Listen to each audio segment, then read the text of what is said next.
Hello everyone welcome back to my mini blog. এতিয়া আমি গৈ আছো নামঘৰলৈ।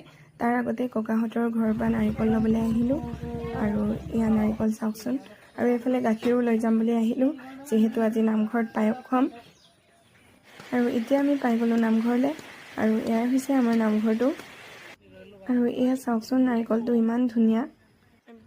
কৃষ্ণ এতিয়া আমাৰ আই বাপ সকল আহি পালে আৰু এয়া কীৰ্তন পাঠ কৰি আছে।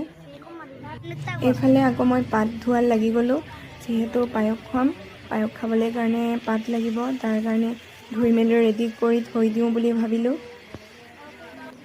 এতিয়া আমাৰ খাবলৈ হৈ গ'ল আৰু এইফালে সকলোৱে খাবলৈ লৈছে। আৰু এয়া আকৌ চাওকচোন আমাৰ ভাইটি আৰু টিকলিজনীয়ে ঢেকীয়া বুটলিছে ৰুমলৈ লৈ যাবৰ কাৰণে।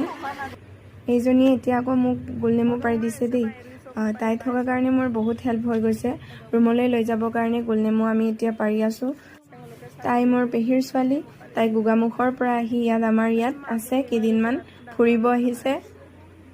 এতিয়া আকৌ মই মধুৰিপৰাত লাগি গ'লোঁ। বৰষুণ দিলেও এৰাত নাই দেই গাইজ, কাৰণ পকা কেইটামান দেখিছোঁ তাকে পাৰি খাই লওঁ বুলি ভাবিলোঁ।